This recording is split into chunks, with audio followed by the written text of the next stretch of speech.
Right, this is case number 254091F. Mrs. Counsel.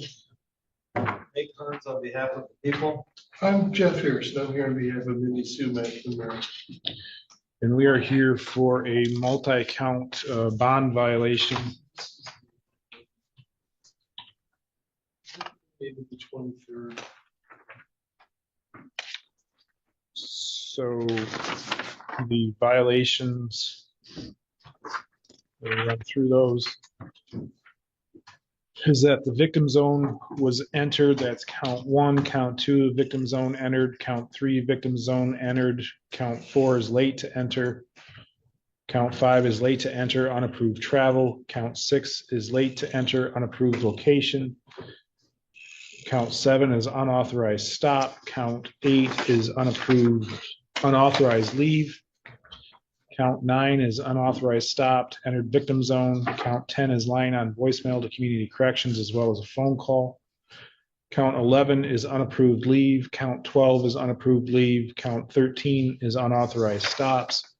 Count 14 is late test, unable to produce urine sample. Mr. Harrison, how are we proceeding today? We would request that we have a brief hearing. All right. I'm sorry. I'm missing. Get Mr. Harrison a copy of this. Yeah, I would appreciate that, Your Honor. I don't think I have a complete. Maybe I'm just not seeing it.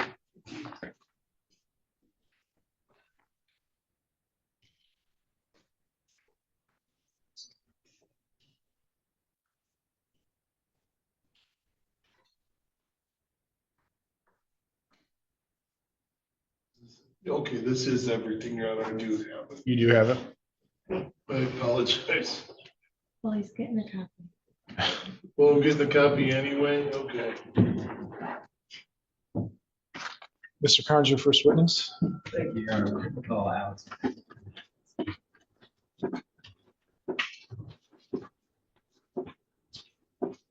Ms. Matson, please raise your right hand. Do you solemnly swear or affirm the testimony you give in this matter will be the truth, the whole truth, and nothing but the truth? Yes. You may have a seat. And whenever you're ready, Mr. Carnes. Thank you. Ms. Matsky, is it true you work for Wexford County Community Corrections? Yes. And is your office supervising defendant Mindy McMahon on a bond release with conditions of GPS tether house arrest? Yes, and random. Okay, thank you. Can you explain what victim zone means in the context of a GPS tether house arrest? The victim zone is essentially a bubble that we put around the alleged victim address to ensure that there's no contact. Okay. And what was the alleged victim's address in this case?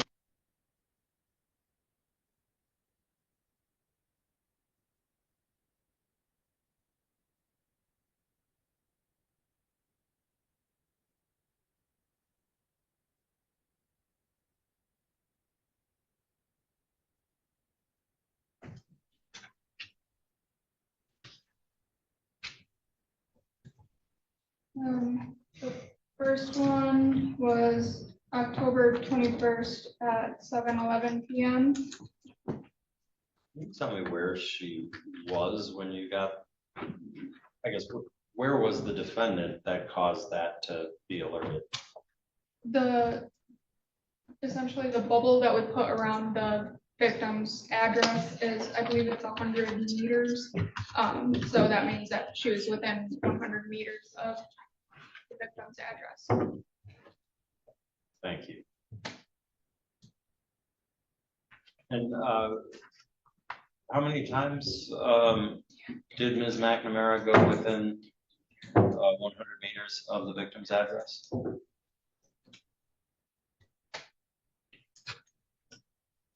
I believe 4 times. When did the just to create a complete record, you already testified this happened on October 21st.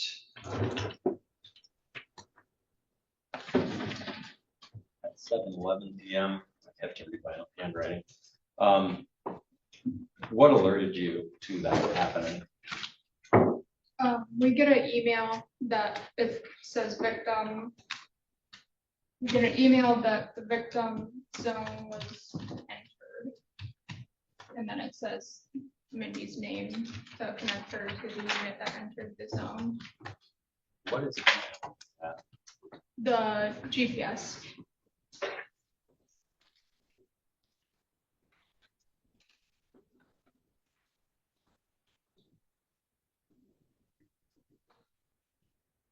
Can you explain that? Is that like an automated system then? It is, it's a automatic notification systems of the zones.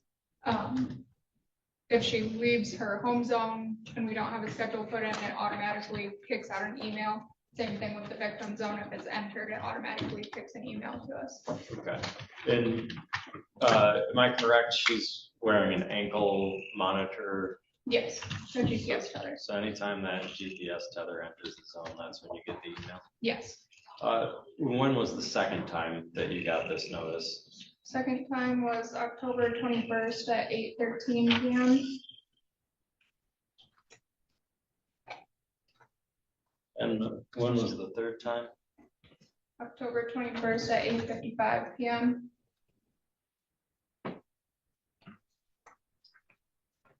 And when was the fourth time?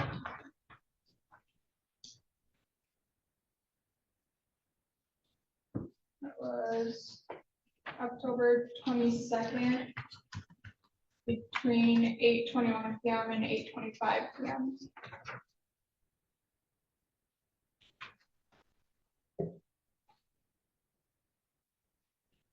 And can you explain what a note of late to enter means? Late to enter, we have schedules that we can put in. So if you're going to work or court, we can block out a time schedule. So we know when you're leaving and then we know when you'll get home. If you go past that time where you're supposed to be home and you're still outside your home zone, then it will shoot us an email and say that they're late to enter. Okay. Was Ms. McNamara late to enter at any times? She was, When was the first time? first time was October 21st. She was supposed to be home at 9 o'clock. She did not get home until 9:15. And there was no voicemail notifying that there would be a late. Can you explain that? Because the time that she was late to get home was outside of our business hours. Typically, the defendant would give us a voicemail so that when we came back into the office the next day, we would be notified that I was running late for XYZ.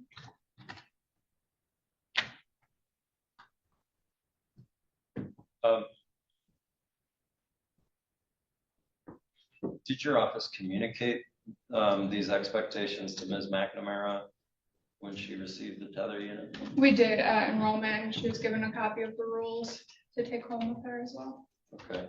And do those rules explain the victim zone? Specifically our victim zone, I don't know, but I know that her court order is clear that there's no. Does that no contact provision specify not to be within 100 meters? I don't know about that. After the, I don't know if I have it written down exactly what time it was discussed that on the 21st.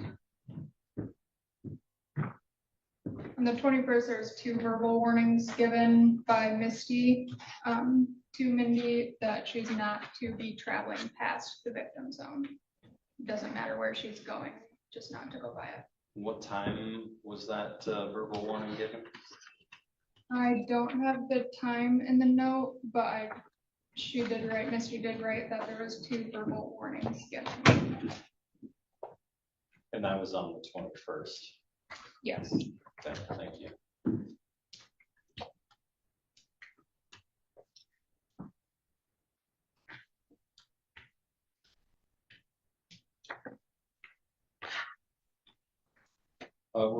Is the curfew expectation discussed in the document you provided, that you described? In the rule sheet? Yes, thank you for clarifying. Yes, in the rule sheet. The rule sheet discusses about how everything, all travel is to be approved by us. So when it's approved by us, we talk about what time they're leaving, what time they'll be home. As far as exact times in the rule sheet, it doesn't specify that there's a specific curfew. But on the 21st was Ms. McNamara, or at some time prior to that, was Ms. McNamara told she needed to be at her mom's house by 9 p.m.? We do have that in the notes that she was to be to Mom's by 9 p.m. And can you explain what a unapproved travel notice would be? That is when you're leaving your home zone without it being blocked out in our schedule, so it wouldn't be communicated with us that she was going to be leaving, until we get the notification. And when, if at all, did you get such a notification?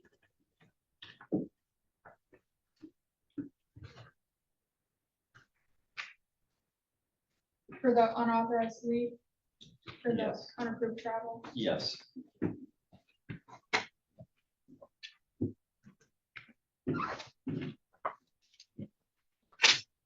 I guess that's unapproved travel and unauthorized leave are different things. Okay.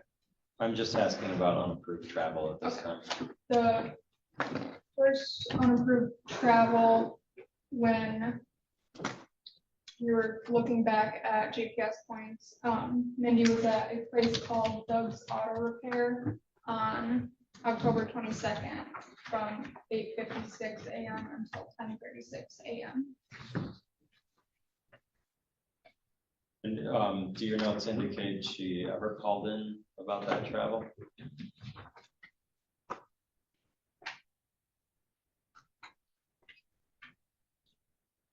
We do not have anything for that travel. And you testified earlier that Ms. McNamara also had a condition of random drug, alcohol, marijuana testing. When, if at all, did she fail to appear for that? She was called for the first time to test on October 22nd and did not appear to test. And how was she told that she would need to test on that date?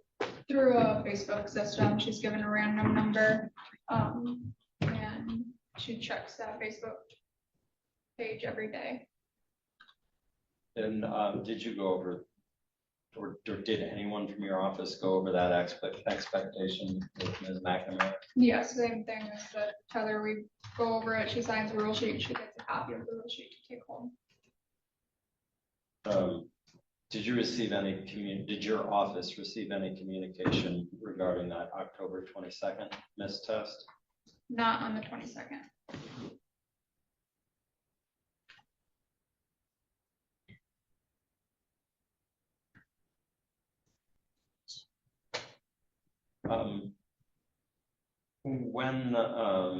What is unapproved location note refer to?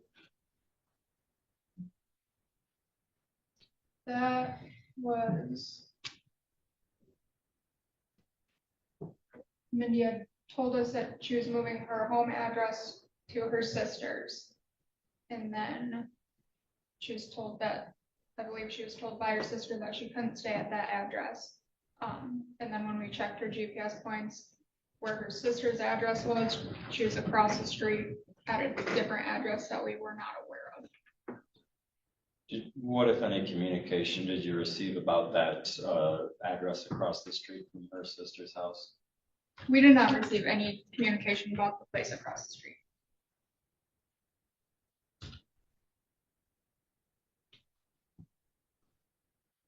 And on what date and time was that? This was October 22nd at the unapproved address from 1:40 PM until 3:26 PM. Uh,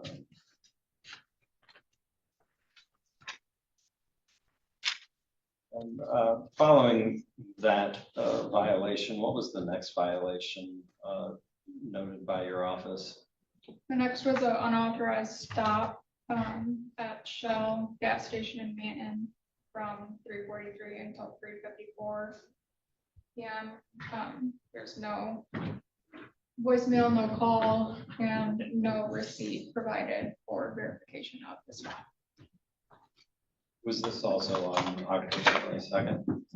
It was. What was the next violation noted by your office? Next was a unauthorized leave. Mindy had switched her home address again. And the unauthorized leave, it appeared that she had just went onto the road that the address or the driveway was connected to and kind of was walking up and down the street, which we don't allow wandering on the street when you're supposed to be under house arrest. Was that expectation communicated to Ms. McNamara either in writing or verbally? It would be any travel outside of your address or your property that you're staying at, needs to be approved by us. Was that 87, 88?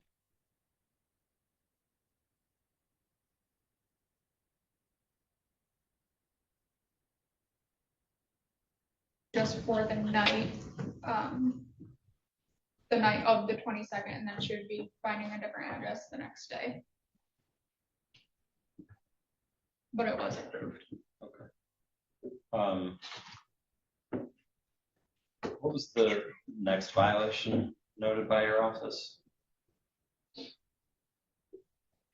Next one, she left that address again.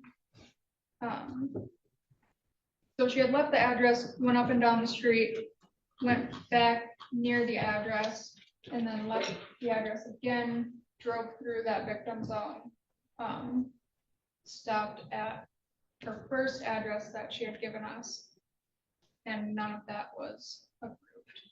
Okay, and that's what we talked about earlier. This happened on the 22nd from 8:21 to 8:25 PM. Was Yeah. choosing the victim. Yeah.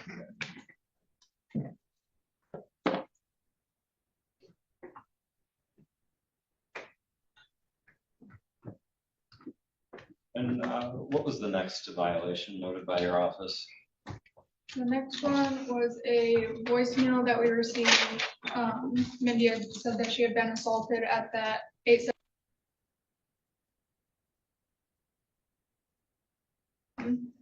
And gave us a new address that she would be going to in Marion. The next day.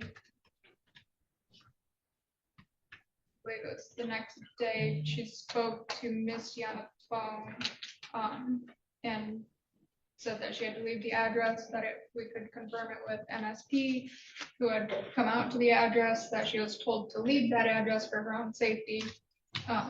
Misty then contacted the MSP officer, who said that it was not the case, he didn't advise her to leave, and that the assault that she was talking about was a couple months prior.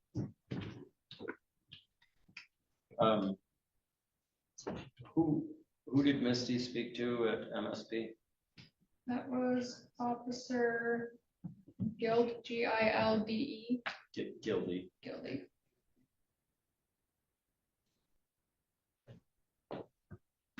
And I noticed in your notes this 87, 80.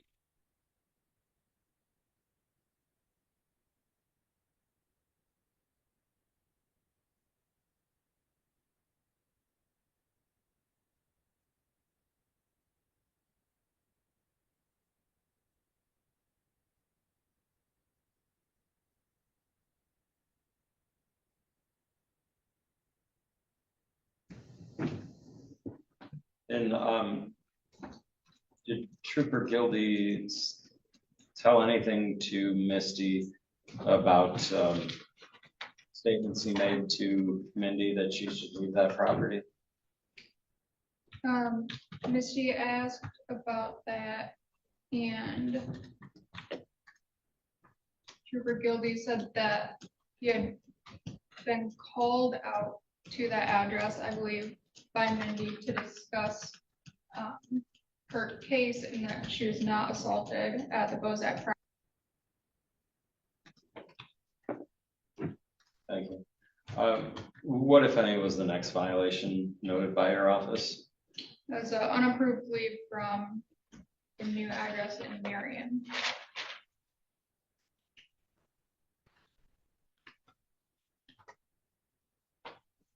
And what, if any, communication from defendant did your office receive about this unapproved leave? Nothing prior to the leave. Misty sent your vibration or a siren to the Tether. Mindy called the office and stated that she was going to work. Misty advised that she is not to be going anywhere, and if she does have a job, that it needs to be verified with our office prior to going to work. So she went home. Has your office received any work verification regarding defendant? We did not receive any. And what, if any, instructions would defendant have received regarding how to verify her employment? She would have been given our office email and probably fax number, and told, I believe both Misty and I actually told her that we needed the name of the business that she was working for, where she would be working, proof of payment, that kind of stuff.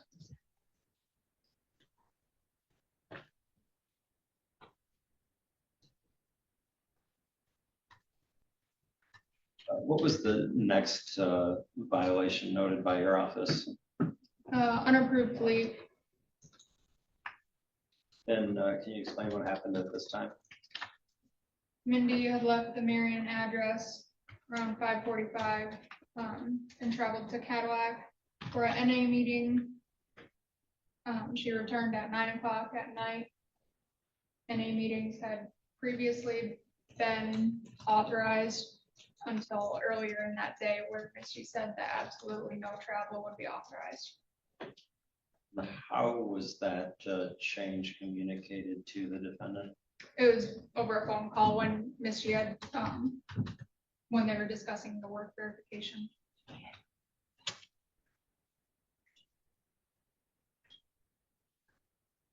And what date was this? This was October 23rd.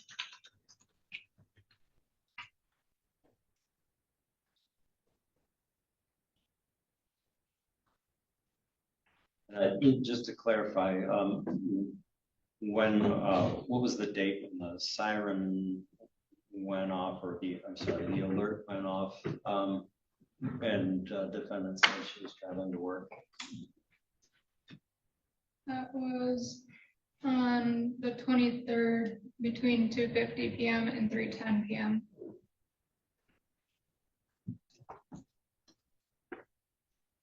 And so then moving past this NA meeting, what was the next violation noted by your office? It was unauthorized stops. And where were these stops at?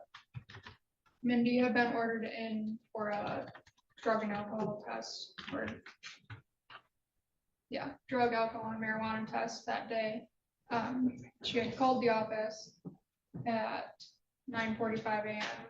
and wanted to know if she was ordered to test. We advised that she was ordered to test and that testing closed in 15 minutes, but a late violation could be sent if she showed up later than that. Mindy then, I don't remember exactly what time she left her house, but it was taking her quite a while to get from Marion to Cadillac, so we checked on her points. And she had stopped at an unknown address from 10:23 until 10:37 a.m. She went to J&H gas station from 10:38 a.m. until 10:44 a.m. and then went back to that address, from 10:44 until 10:49. Then went back to the gas station from 10:50 until 10:56 before finally coming to the courthouse. Approximately where is this unknown address? It's off of, Old 55.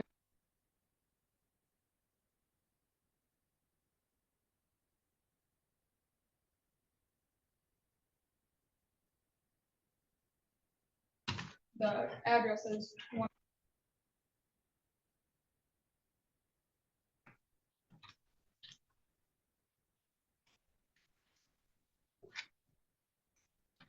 And what was the last violation noted by your office? It was a late test, which turned into unable to produce a urine sample. And was this on the?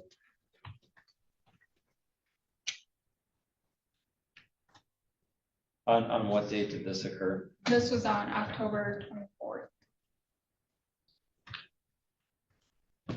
And moving back, that unauthorized stop at the J&H gas station and unknown address, on what dates did that occur? Or on No. what date? Also October 24th.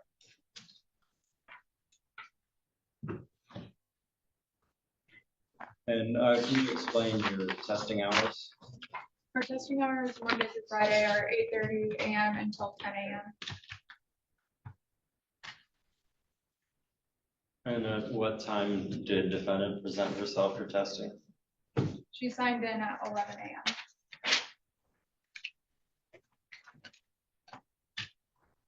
And at what time do your notes indicated she was unable to produce a sample?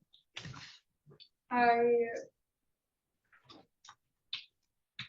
don't know that I have that exact time. I would estimate that I had her in the testing bathroom within 5 minutes of her arrival. So you were the one there that day? I was, yes. And do you remember approximately how much time she was given? Within 5 minutes, 5 minutes or less. She told us that she could not come because she was nervous.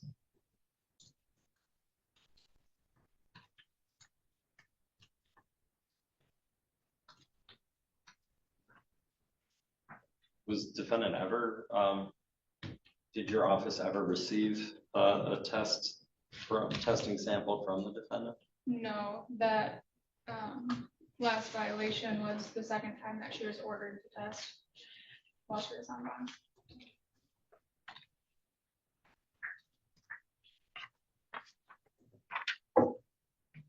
Thank you. I have no further questions. Mr. Harrison. Okay. I want to get a couple of things, some clarity around a couple of things. Initially, when she signed up for the, I'm just gonna call it a Tether, you know what I mean by that? She gave you a base address that was 8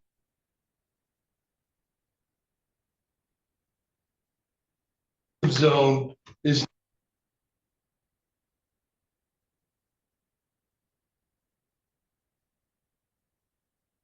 They're not, they both had 100-meter zones and they were not colliding with each other. so it's your, you already checked on that, I did because I was concerned that the zones would be, incompatible, yes, okay. On the 22nd, you said she left her home zone, but that wasn't, on the 22nd, her home zone was not on Far Street, was it? she had 4 home zones. Well, Okay, so but on the 22nd, it was on Sealy Road, was it not? that's correct. Well, I believe it was both on the 22nd. It transferred from the Farrar Street to the Sealy Road. Okay. So on the 22nd, the home zone she left was Sealy Road, allegedly.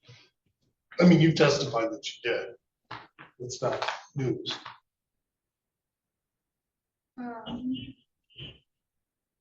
On the 22nd, the one that she left.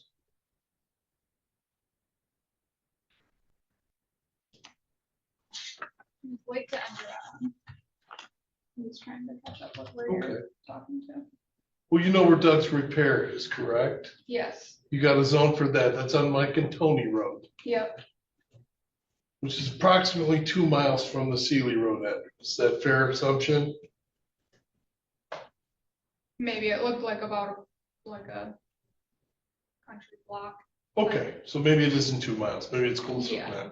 than that. And Doug's Repair is an auto repair place. Yes.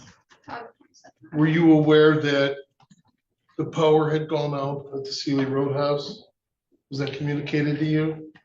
It had been communicated that there is some power issues. And that she needed to charge her phone? Not that, no. There's, Okay. there's issues with trying to get consumers to turn power back. on. Correct, right, okay, whatever it was, right. Mhm.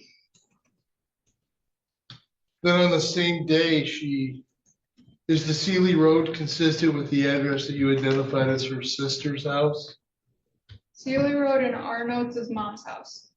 Okay, mom's house. Is that nearby her sister's house?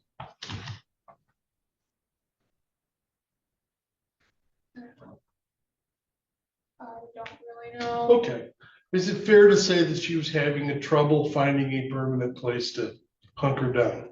That would be fair. Okay, so she tried Far Street, that didn't work. She tried Sealy Road. She tried her mom's house. One of those might be the same thing. Mom's house, sister's house, and Sealy Road might be the same thing, but you follow me along. Correct. You agree with me so far? And then she ended up at this location in Marion. Yes, Okay, and in between, there was also the 30.5 road address that she communicated to you as well. yes, Some people have called that the boat. Those were all moves that you knew she was gonna make. correct. Okay. And then there was one authorized stop at a gas station on the 22nd. Were you aware of who was driving the vehicle that she was riding in? I have no idea, there's no communication. Okay. All you know is that her Tether was at the Shell gas station. You don't know why, That's correct. but it wouldn't be unreasonable to assume that there was a vehicle that needed gas, you buy gas at a Shell station, right? Correct. Okay. And then there was there was a lot. I'm just trying to summarize it.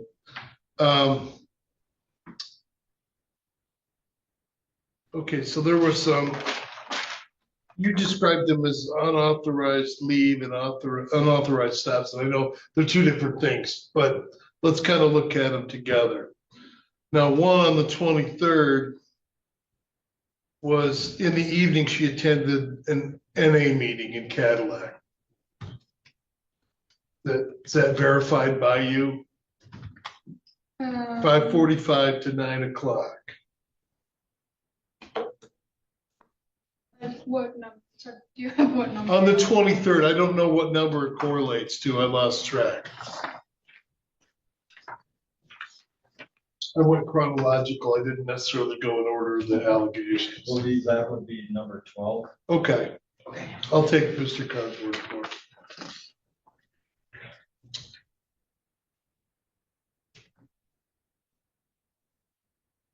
For an approved NA meeting? Or I don't know, but you had said she was approved to attend NA meetings.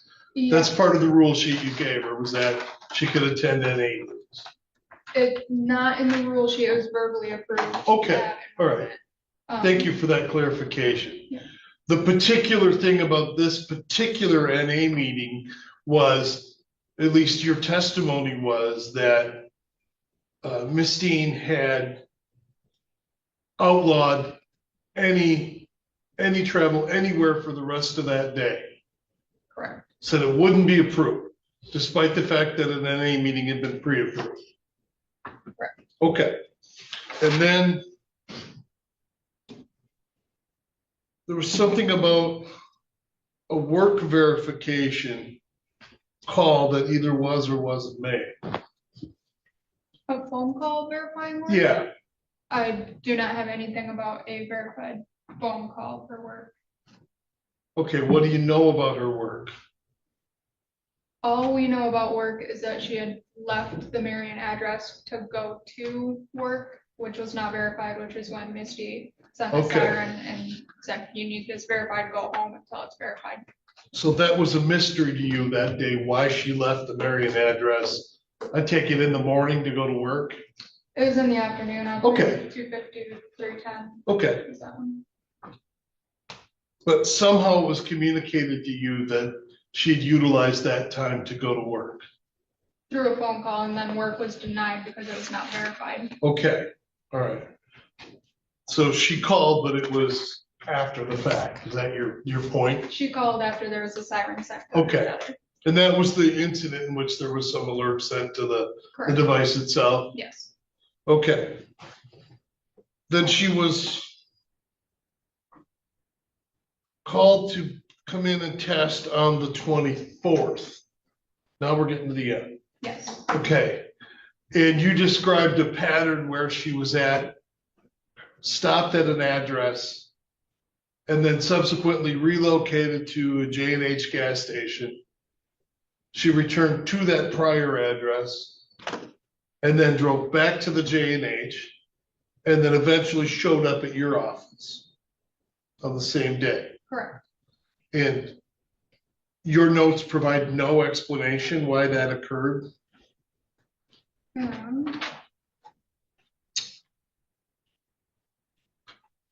These are Misty's notes, so I'll just read them. Yeah. Right from the page. When asked why she stopped unauthorized on M55, she stated she was at gas station. I told her it was a house. Then she stated they ran out of gas and stayed at her friend's until 1 gallon of gas was brought. Okay. So that pattern would be consistent with somebody who ran out of gas, went to a gas station, went back, put the gas in their vehicle, then drove back to the gas station to fill the tank up. She told Misty that she stayed at the address. She ran out of gas Okay. at the end of the driveway. I'm just stayed asking, there. I'm just I'm- asking the question. Yep, I'm just clarifying. I understand. Ran out of gas at the end of the driveway, stayed at that same address until a gallon of gas was brought to Okay, the house, which is not consistent with the tether that was. with the pattern, so there's some miscommunication there, because the pattern of events revealed by the tether doesn't lie. Correct, It showed exactly what happened. She was at an address, at a gas station, at an address, at a gas station. Okay. And then we had this business on the 24th where, and let me paraphrase a little bit because I'm not sure I got it. She showed up and said, I can tell you right now, I'm not going to be able to leave a sample, or I'm not going to be able to produce urine today. she didn't say that until we were in the bathroom. She Okay. was attempting to go and she said, I cannot go. And less than 5 minutes later, you concluded that that would be a violation for not producing a sample. She And was I'm using late. the royal you, Correct, your office did. I don't know if you did or not. I don't care. right, she was late to test and then she comes in verbally says, I can't give you a test. Okay, So okay. yes, we decided that that was. But the whole time frame was maybe 5 minutes, It would have been definitely within 10. Okay. By the time she arrived. 5 to 10 minutes. That's fine. Thank you. Nothing further. Mr. Carnes? No redirect, Your Honor. Ms. Matzke, a couple questions. When a person enters a victim zone, is there any alert given to them when they enter? Not to the tether unless it's manually sent by Misty or I. So the tether doesn't automatically do it, you would have to do Correct, that. it just notifies us.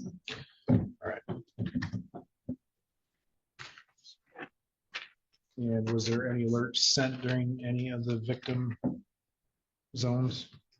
Not that I see in the notes.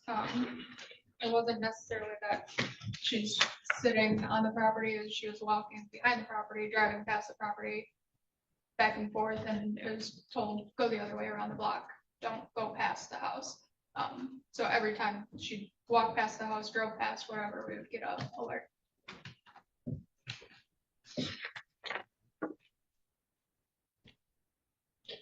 And does it stay, I know you told us the times that she entered the zone. Um,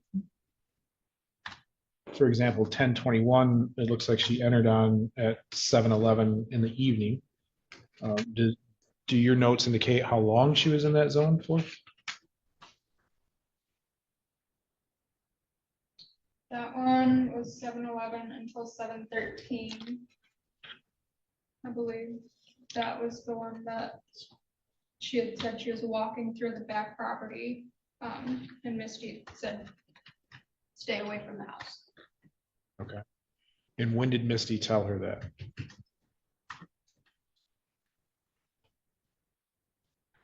On here, the notes are written as if it was the 21st. I don't know if she called from her personal phone that evening. Okay. And then on the 21st, she enters the zone again at 8:13 PM. Correct. How long is she in the zone that time? That one I just show 8:13 till 8:14. And I also have in the notes that that was the second verbal warning given by Misty via phone call. All right. And then on the 21st, she's in the zone again at 8:55 PM.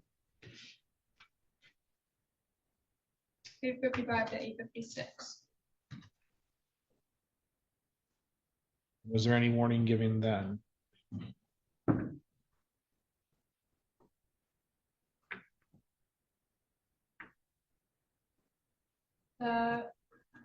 I guess I'm not sure what within those three. I don't know which ones Misty would have been contacting her since they're all within the same day.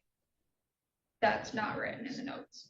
But the notes indicate that at some point on the 21st, she was advised to stay out of the victim zone. Yes, twice. And are those notes kept in the normal course of business?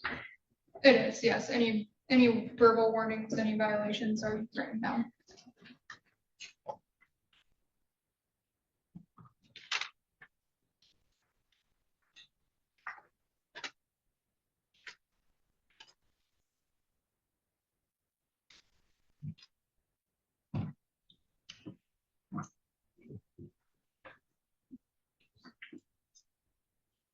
The unauthorized leave for the 30.5 road address, I believe that's, you had indicated, looked like she was walking on the street. The first unauthorized leaves, yes. Is that on October 22nd as well?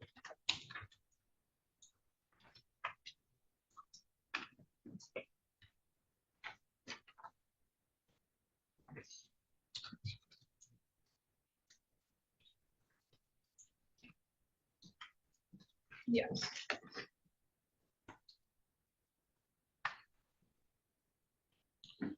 Michelle in Manton, is that on the 22nd?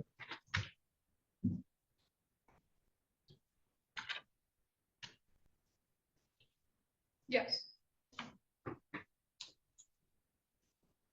Now, you stated that there was no call or no receipt provided for that stop. Was there a request for a receipt? There was. Ma'am, I have listened to you whisper and go on this entire hearing. You have an answer for everything. You'll get your opportunity if you want to be put on the stand. But until then, please be quiet. Ms. Matsky, was there a request for a receipt that day? I don't have it in our notes. We request verification after something is approved. So if it was an approved stop, I would say, yep, no problem. Grab me a receipt and email it. So because this wasn't an approved stop, that request was not made? I don't recall at what point either Misty or I found this unapproved stop, if it was the same day or not. But I don't have anything in here that we requested a receipt. Okay, but in any event, it was not an approved stop and there was not a call saying, hey, I stopped at Shell station for gas. Correct, Or something along those lines. correct.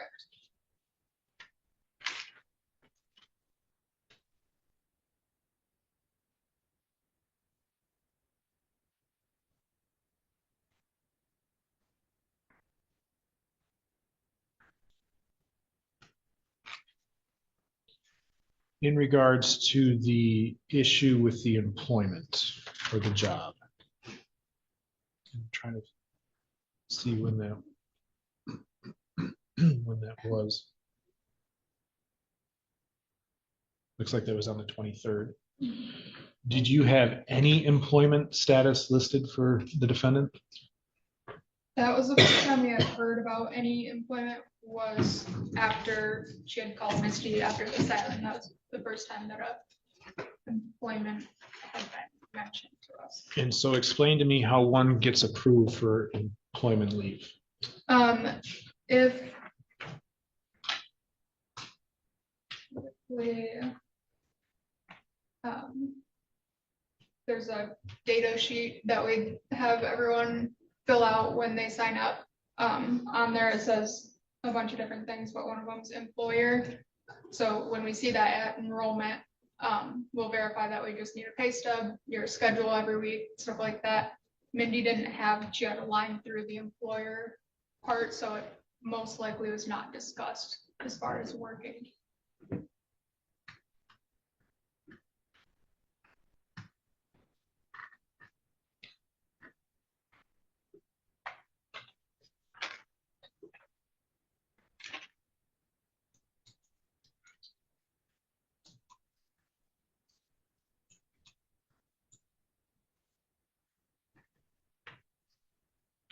Now, the unauthorized stop on October 24th, the balance between some address and J&H gas station.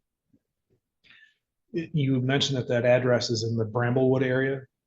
That's what it appeared to be, not actually in that neighborhood, but kind of butting up to it off of 55 or Off of Division. 55. I Okay. think the address on our maps was East Division, but it's that old 55 out towards Lake City.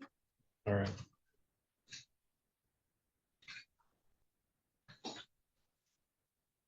And then she's at that address originally from 1023 to 1037. Is that accurate? Yes, And then she's at the gas station from 1038 to 1044. yes, Back at the house from 1044 to 1049. yes, Back at the gas station at 1050 to 1056. correct. She arrives at the courthouse to test at approximately 11 o'clock. I believe that's what she had written down on the sign-in log at the window.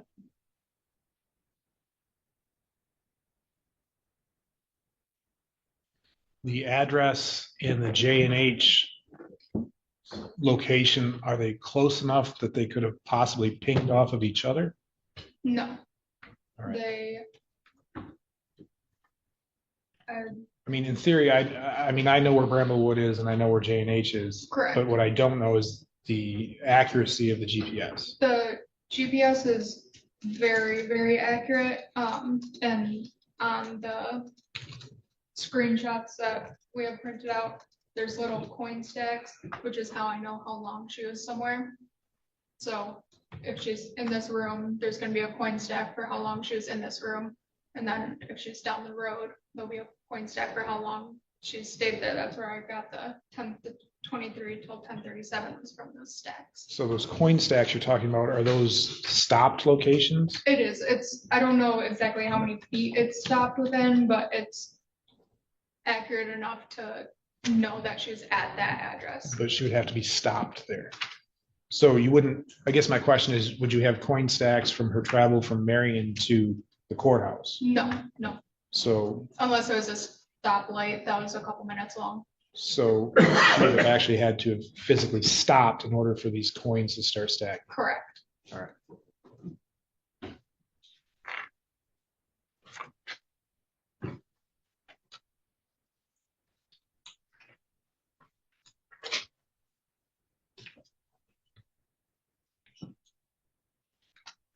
The issue with the power at the Sealy Road address, you mentioned that you were aware there was a power issue.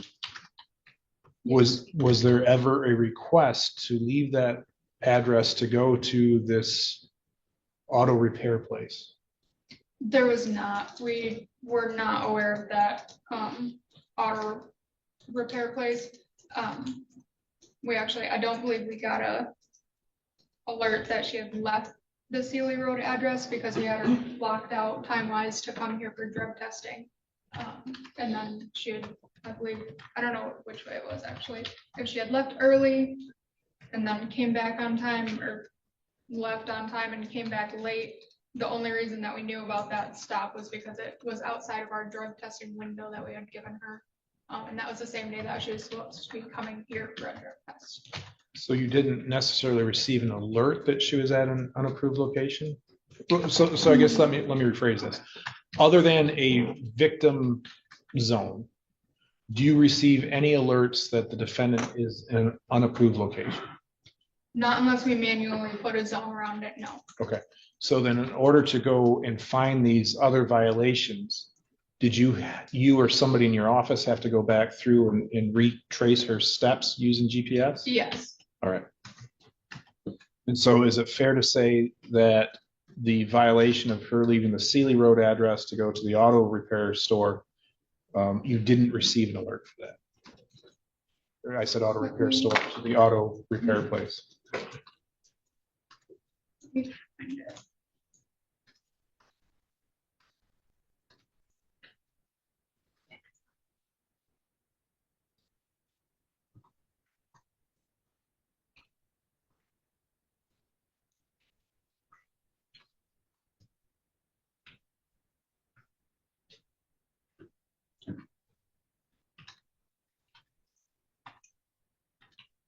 that one, it was a late to enter email. So she had left the house within that window that we had planned on her coming to do the drug test.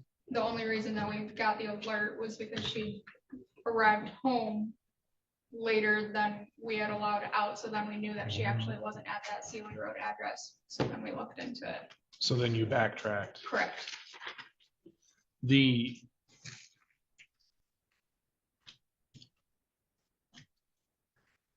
What day was it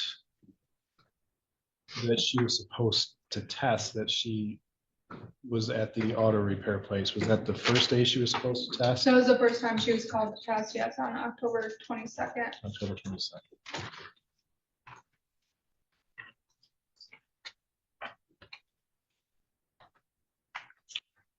And I'd like you to explain in some more detail for me about how one is informed as to where they can go within their property, for example. So is there any description given that I can't step off of my property lines and onto a sidewalk, for example, or onto a street?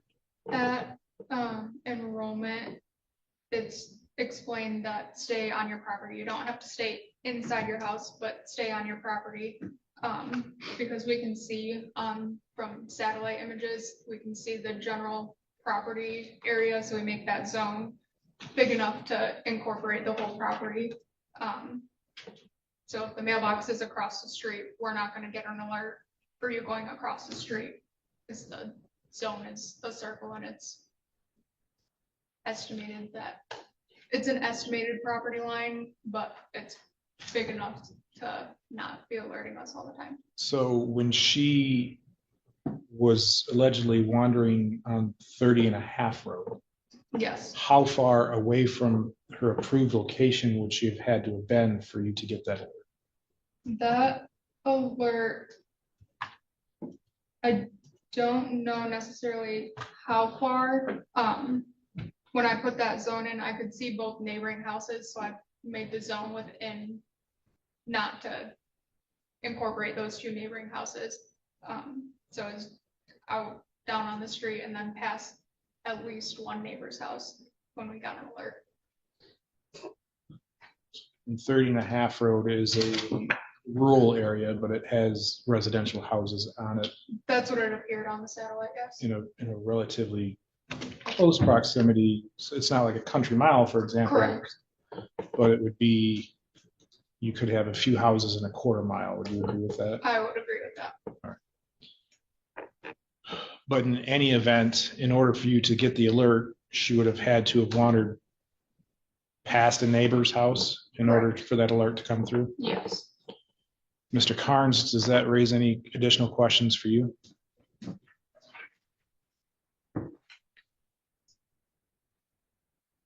No, Your Honor, thank you. Mr. Harrison? I don't believe it does, Your Honor. May this witness be excused. Yes, Your Honor. You may step down, Ms. Matzke. Mr. Carnes, do you have any additional proofs? No, Your Honor. Mr. Harrison?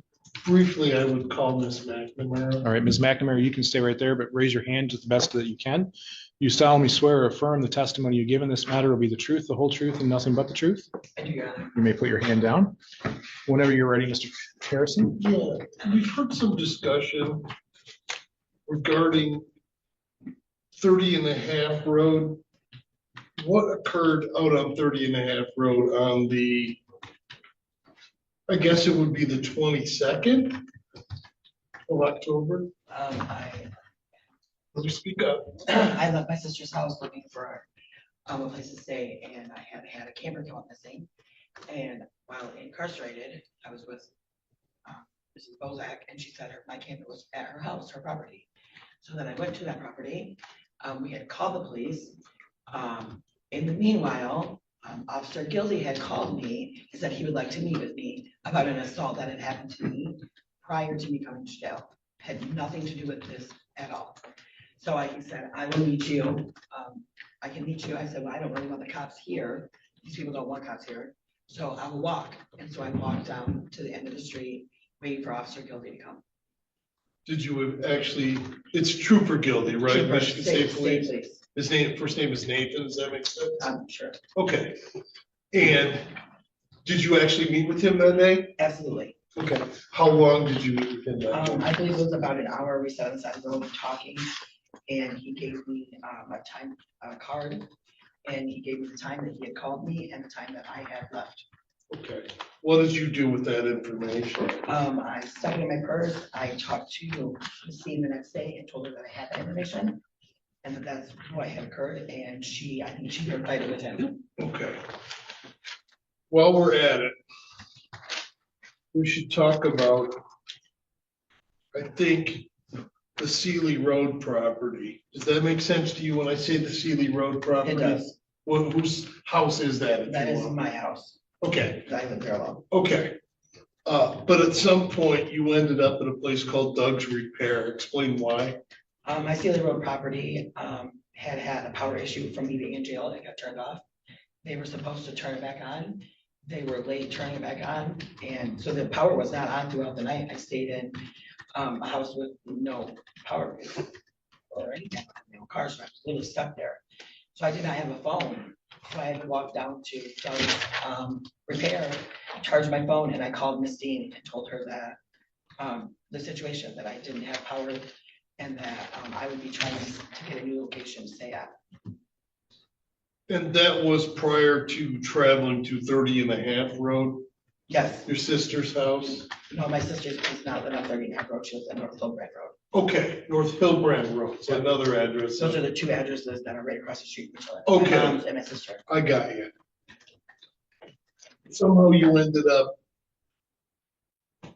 having to come in for a test on what day?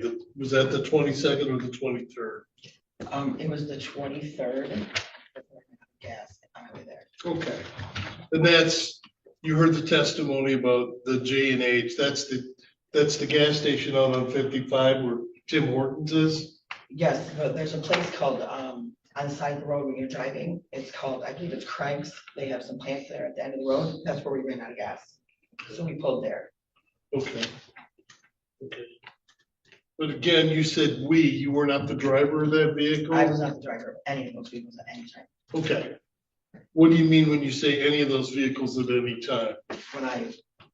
Any of those places that I was moving to and from, I was not driving at. Okay, all right. So somebody was driving you around, Yes. but did you walk from Sealy Road to Doug's house? Yes, To Doug's repair? yes, I did. Okay. And then Doug gave me a ride from Okay, there to back to Sealy Road. I got you. Charged my phone. I got it. Okay, so this stuff at the Shell station in Manton, the vehicle you were in stopped there. Did you even Yes. exit the vehicle? I sat right in the truck Okay. the whole time. Okay. All right.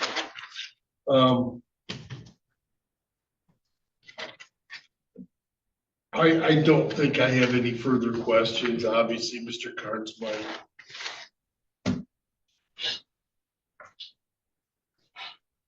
Mr. Carnes?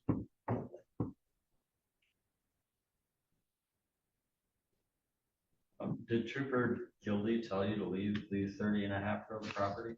He did not.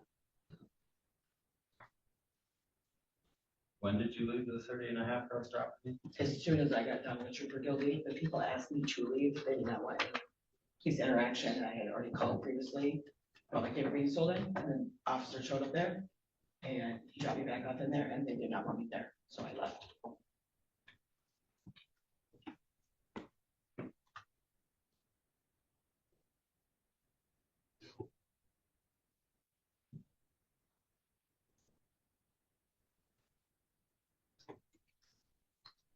No further questions. Mr. Harrison? Well, perhaps I should apologize because this probably should have been covered in my initial foray.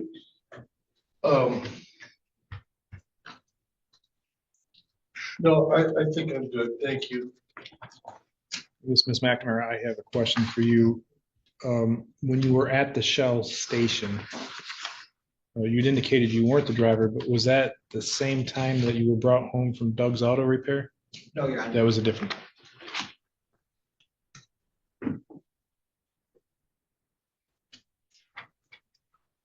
Mr. Carnes, does that raise any issues? No, Your Honor. Mr. Harrison? It does not for me either, Your Honor.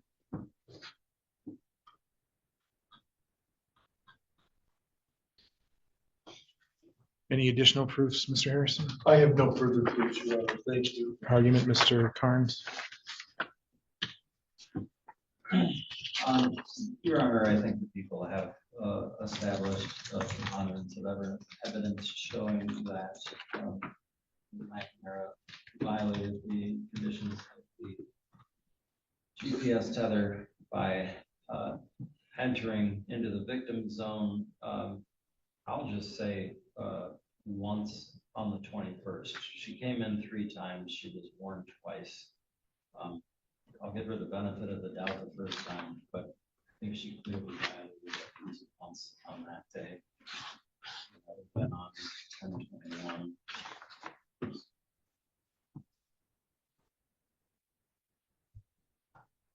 And I do think that people have shown a preponderance of evidence that she was late to arrive at her mom's house, arriving at 9:15. That's 15 minutes past what she was supposed to. And didn't have any, I'm sorry, community corrections didn't have any sort of communication as to that late entry. Also, I think there's preponderance of evidence to show unapproved travel on October 27th. I'm sorry, it's confusing enough. I don't need to make it worse here. October 22nd, when she went to Doug's repair, she may have had a reason to go there, but she never called community corrections for that. I can understand her phone not being charged. I think the proper thing to do was call them as soon as it had a charge, which maybe could have avoided some of this. And then I think also that same day, at approximately the same time, there's preponderance of evidence to show that Ms. McNamara failed to appear for a random drug, alcohol, marijuana test as ordered. There's also a preponderance of evidence to show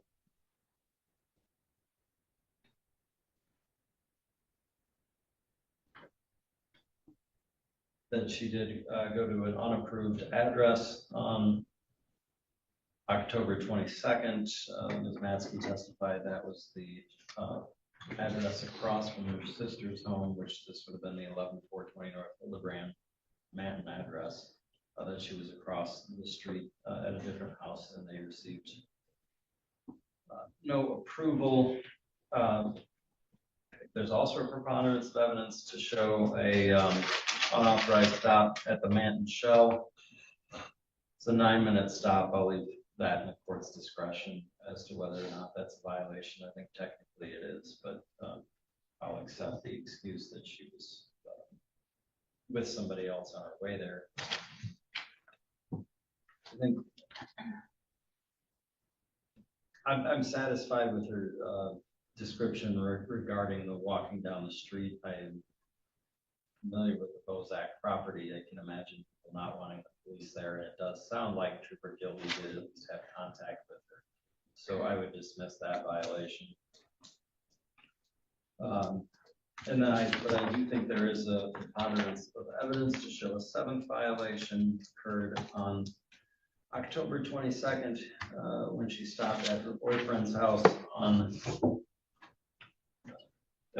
between 8:21 and 8:25 p.m. She entered the victim zone while doing so after she had been told she needed to take the long way around the block to get there. So I think that's another violation. I'm sufficiently confused about the Trooper Gilby situation to just dismiss the allegations in what is marked number 10. I think there is a preponderance of evidence to show what I'm going to call violation 8, but it's marked as 11 on the sheet. Unapproved leave occurred on October 23rd when she left to go to work, but had not been approved for the work because she never verified the employment. Ms. Matsky testified that she even crossed through the line for employment on their paperwork. I think there's also a preponderance of evidence to show that she went to the NA meeting after being told by Ms. Stark that she needed to stop all travel that day. I think there's also a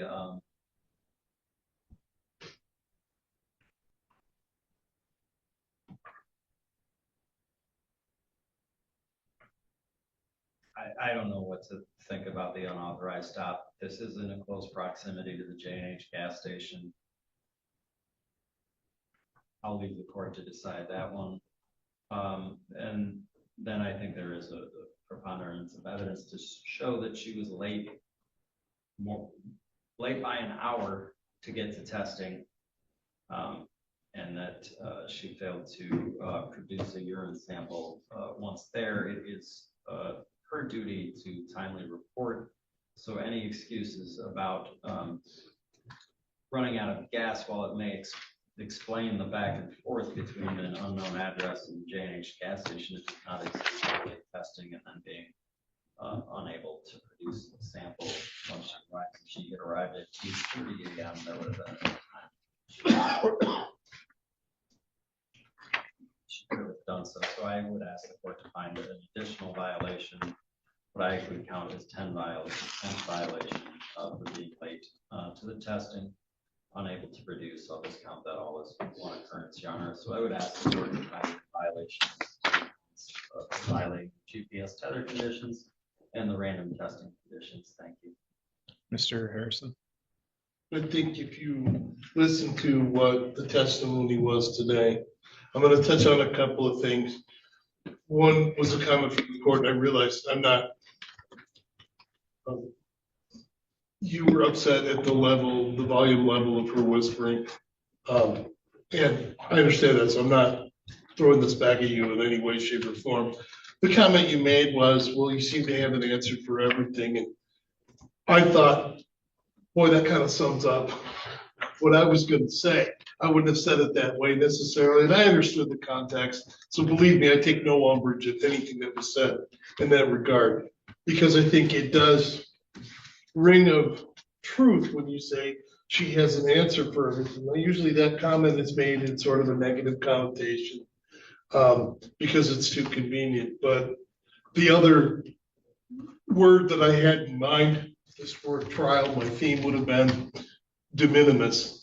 The violations that they're talking about were not only fully explained. At one point they said they didn't have any communication, but they had information about where she was and what she was doing. So somehow that information got into their file.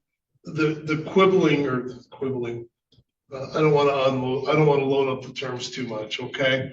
The discussion seems to be centered around timeliness of her response in certain circumstances, and I guess believability of the things that she told them. The violations, when broken down, amount to that she was on the wrong side of the street, that a car she was riding in stopped to get gas, that her car ran out of gas, car she was riding in ran out of gas. And the other two things that I mean is clearly she had some trouble finding a place to go. They set her up at 888 Far Street, which was in proximity of the alleged victim's house here at 928. She violated walking back and forth.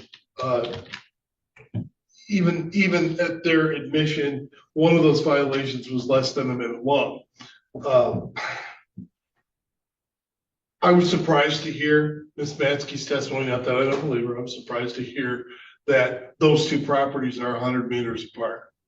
888 and 928, knowing of that neighborhood, it's fairly densely populated. Be that as it may, I don't know. Again, it's a de minimis type situation. Don't walk that way, walk a different route. Okay. And then the other set of circumstances seems to be centered around the Sealy Road and the Doug's repair address. I know they're close in proximity. I guess 2 miles and that was high. So she walked down there, charged her phone, and the complaint was, well, we didn't know what was going on. I think there was also testimony, and again, I leave this to the courts hearing the same testimony, that she did tell them what was going on, so she had an opportunity. We are disappointed that she missed the test or was unable to produce a sample. I know the court hates that excuse. I know that's an excuse that people give, and it's almost always met with consternation from the bench, and I know why. So I'm not going to sit here and try to tell you that, that's the best excuse I've ever heard for missing a test. I will tell you this, even by the department's testimony, this was an extremely hectic time period in which they had authorized her to be present at least 4 different quote unquote base locations. And she traveled to and from them as best she could in other people's vehicles. So it's really difficult for me, at least, to fault her for de minimis violations. We're talking mere minutes of time. Even the late report was a 15-minute late report, but their position was she was where she wasn't supposed to be. She never stayed where she wasn't supposed to be. Clearly, she was passing through or trying to get there.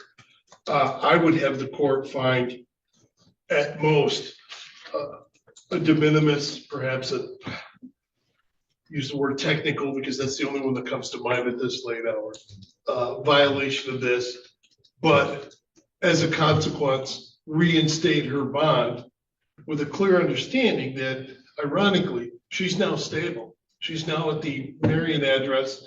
She has a place to go to work that she can easily inform them about and give them her schedule and set all of that up, because all of that rigmarole involved in finding that spot is over. She's there. She'll be staying there, and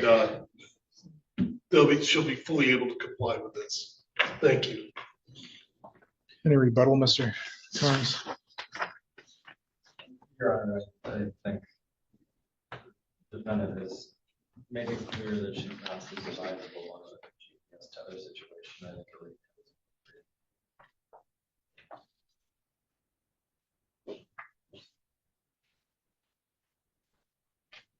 Give me just a moment to double check my notes.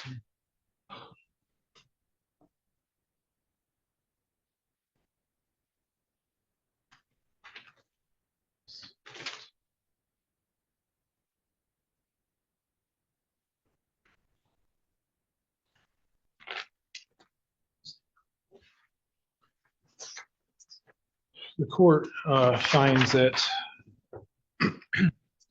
first of all, I'll take notice that the defendant's bond was modified on October 20th after the preliminary examination. to include house arrest under community corrections terms and added the conditions of no alcohol, no drugs, and random testings. I'll be honest, I don't remember why we had added that, but I know that it was a request from the defendant, or I'm sorry, from the prosecution. While it certainly causes some issues when people are tethered to house arrest in what is close to a victim zone, Ms. Matsky testified that it was not in a victim zone. And I realize, Mr. Harrison, I too know that neighborhood, and it is a typical residential neighborhood. But it didn't happen just one time. It didn't happen 2 times. It didn't happen 3 times. It happened 4 times that she was in the victim zone and had been warned twice about being there. So I do find that she's violated her bond for being in 4 times in the victim zone. In regards to the late enter, you know, she has a curfew. 15 minutes is 15 minutes. She wasn't on time for the curfew on October 21st. The unapproved travel to Doug's Auto Repair on the 22nd. While I understand why that was done, I believe Ms. McNamara probably knew she was going back to a house where the electricity had been shut off. She knew she had to charge her phone. But in any event, even if she did have to charge her phone, she was at that location for approximately an hour and a half. And the court was curious because it didn't come out in the testimony. So I looked back to the petition that was filed with the court. And based on the plotting points during that time, it does appear that she walked to that location, but it also indicates that she was at that location for an hour and a half, roughly from 8:56 to 9:36. And that was not approved. Then there's the missed test on October 22nd. The violation at the sister's house being across the street, technically that is a violation as well. However, the court, because I don't know exactly how accurate that GPS location is, if it was simply just across the street, there could be some plotting issues there, so I am not going to violate her for that. In regards to the shop at the Shell station in Manton, you know, all that would have taken was a call to say, yes, I was approved for movement. For whatever reason, we had to stop at the Shell station. It was an 11-minute stop. Mr. Harrison brought up that, you know, you buy gas at a Shell station. You also buy alcohol at a Shell station. And where no receipt was requested, no call as to why they were there, I can't find that that was a justifiable reason to stop. The 30 and a half roads have already been dismissed by Mr. Carnes, as has that allegation regarding the communication with the trooper. In regards to the unauthorized leave or unapproved leave for going to work, Ms. Matsky testified that the employment line was crossed out on the data sheet, and the court will note at the arraignment sheet indicated she was self-employed. So I do find that that is a violation as well. The unapproved leave on the 23rd to go to an NA meeting, Ms. Matsky testified that Ms. Stark had advised Ms. McNamara that she was not to have any additional travel that day. And I was not presented with anything to the contrary to that. So I do find there's a violation there as well. In regards to the unauthorized stop on the 24th, in regards to gasoline, it appears that she's at this unknown address from 10:23 to 10:37, then goes to the gas station for 10:38 to 10:44, then she's back for 5 minutes at that address, then she's back at the gas station for 6 minutes. You know, the court can buy that they ran out of gas. However, what the court struggles with is Ms. Matsky testified is that this was at a friend's driveway, and the irony of running out of gas at a friend's driveway is overwhelming. So I do find there's a violation there as well. And then the late test, the arrival for late test on the 24th and the failed to produce a sample, I do find a violation exists as well. So for those reasons, I find the defendant has violated her bond conditions. Bond was originally set in this case at a $5,000 cash surety back on September 23rd with a no contact with the alleged victim in this case. And then, as I said, it was modified back to a PR bond on the 20th with the added conditions.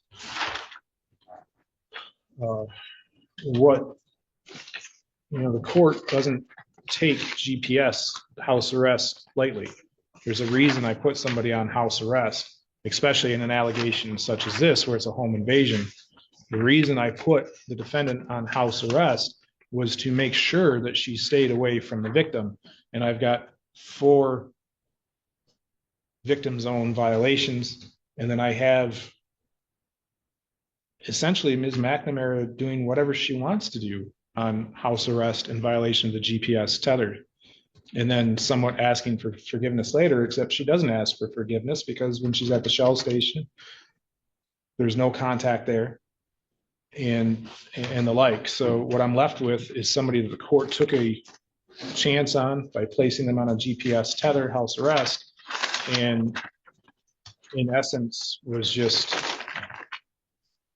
given the middle finger and say, come catch me and we'll deal with it when it happens. So now the court's left with, what do I do with regarding bond?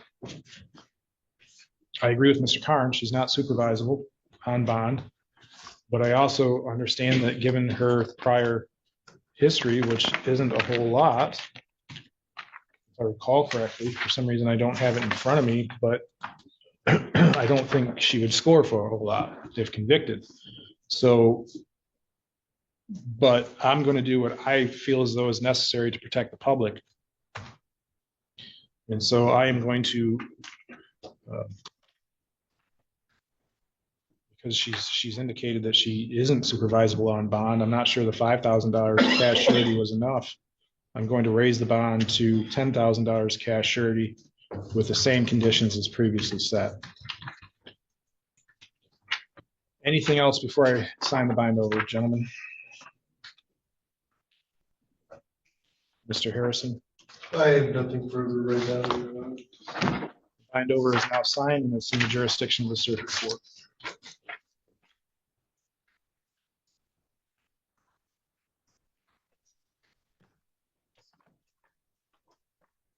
I have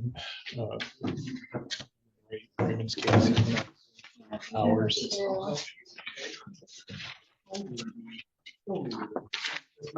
It's time to go. All right, court calls the people of the state of Michigan. Oh, who's still joining us?